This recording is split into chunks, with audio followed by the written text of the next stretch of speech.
Guys, magandang hapon. Pagpatuloy po natin yung mga gawain sa ating munting babuyan. Ngayon po ay alas 4:15 ng hapon. Papakita ko sa inyo kung paano yung mga gawain sa babuyan pagka mga gantong oras na. Silipin natin, tara. Ingay! Oh! Nagutom na! Okay. Balat! Guys, post na natin ha. Ingay na. Yan guys, sinagisa muna natin ng feeds para hindi mag-ingay. Ito guys, kung makikita nyo, ayan ha. Yan ang itsura ng baboy sa hapon. Nasa sulok pa rin ng mga tayo nila oh. Yung ibang portion ng saig medyo malinis. Sa ngayon lahat sila dun dumumi.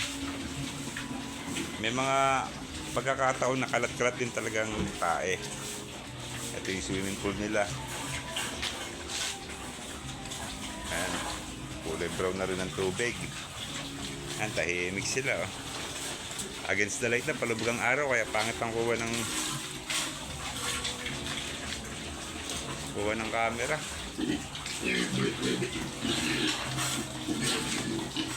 Ayan guys, maya dadaputin na natin yung tae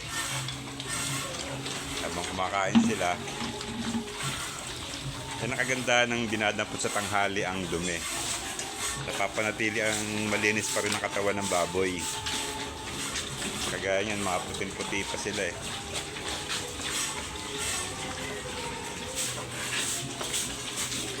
Madilim.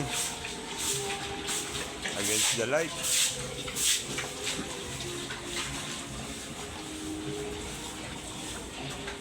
Ayan.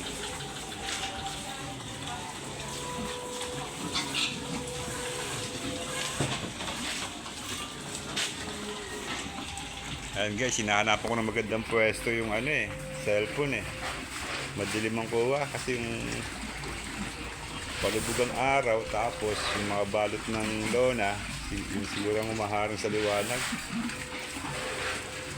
Kaya pasensya na kayo guys ha. Yan sila, hilelera.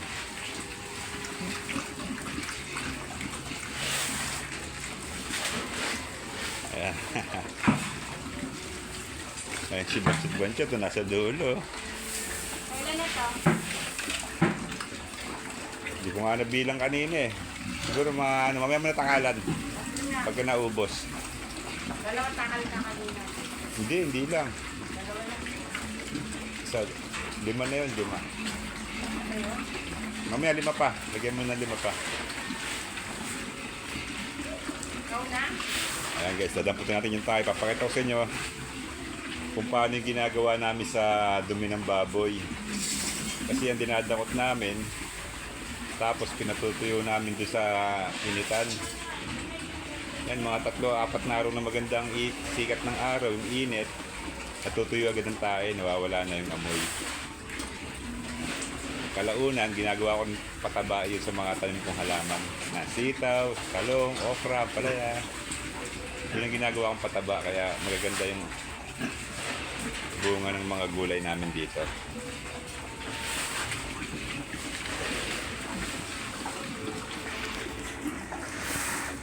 Okay guys, pause ko muna at dadamputin natin yung dumi ng baboy. Ito guys, i-drain natin yung tubig. Sa pag-aalaga ng baboy, bawal po dito ang maarte.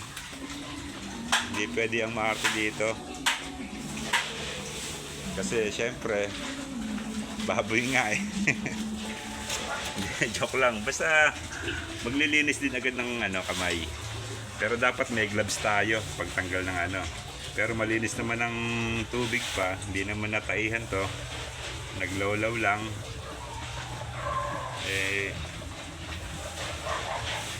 Pwede natin tanggalin ng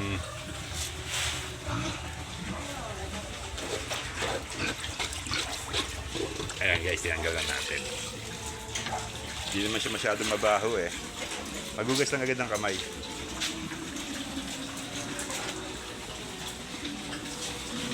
sila. Ito si Banjot. Banjot. Patay mo muna. Bo, si Balatot naka-electric fan pa.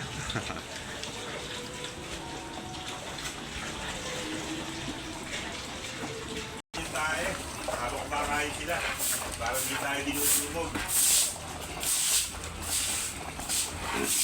Kasi nakakaubad ako ha. Nainit eh.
Stop ko.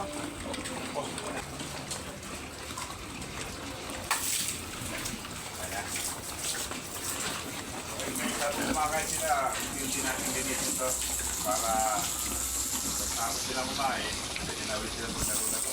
Higa, nakulog. Itong portion na lang na may tayang dilinisin natin. Gawa ng malinis naman yung portion. Para tuloy pa rin siya sa gabi. Pagtulog nila, makaiwas tayo sa hapon yung nila sakit. Pero kung marunong naman lahat ng pain, automatic yan. Dilinisin natin yan.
Ayan guys, nalinis na po natin yung may portion ng dumi nila.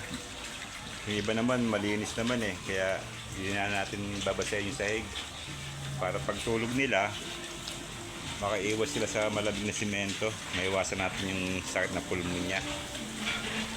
Nabusog na oh. Ay si Banchot. Banchot, tinitira mo yung hos ha? Banchot ko ha? Busog? Ha? Simutin nyo. Si Balatot. Ay, butsog ang Balatot ko. Gusto mo saging? Ha?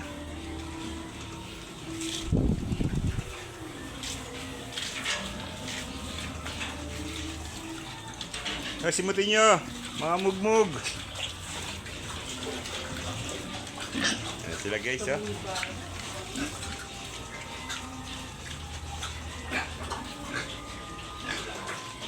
Guys, siya nga pala, yung mga dumi nila, dinadampot natin yon.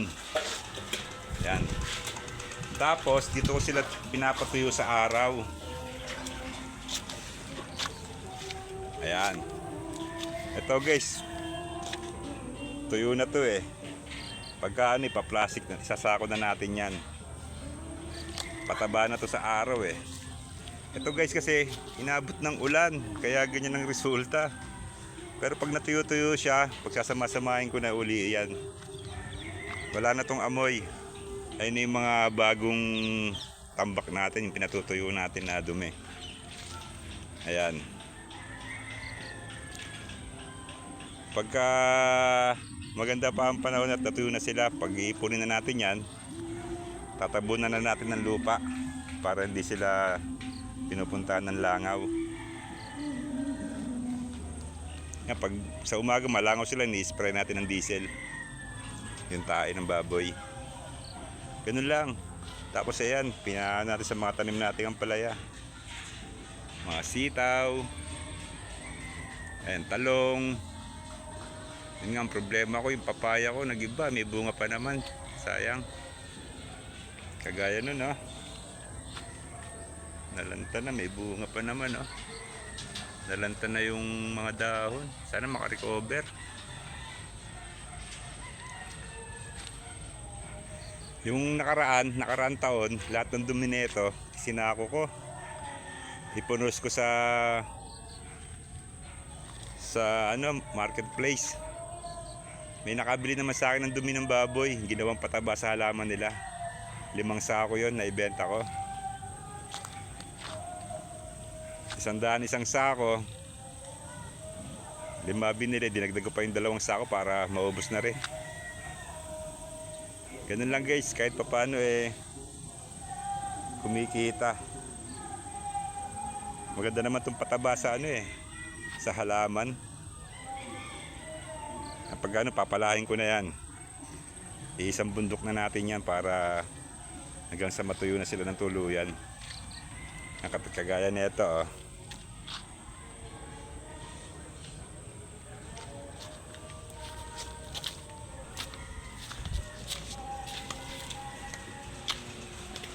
Si Balatot. Yung guys, na ibagi ko sa inyo yung mga gawain sa hapon. Saka kung paano ko dinidispose yung mga dumi nila.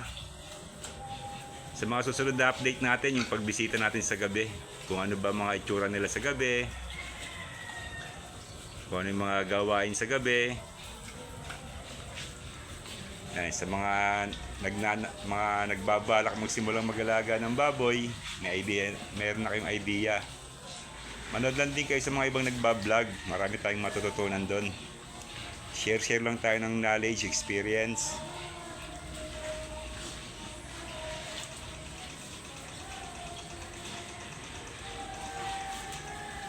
Okay guys, update tayo sa mga susunod na araw. Happy farming!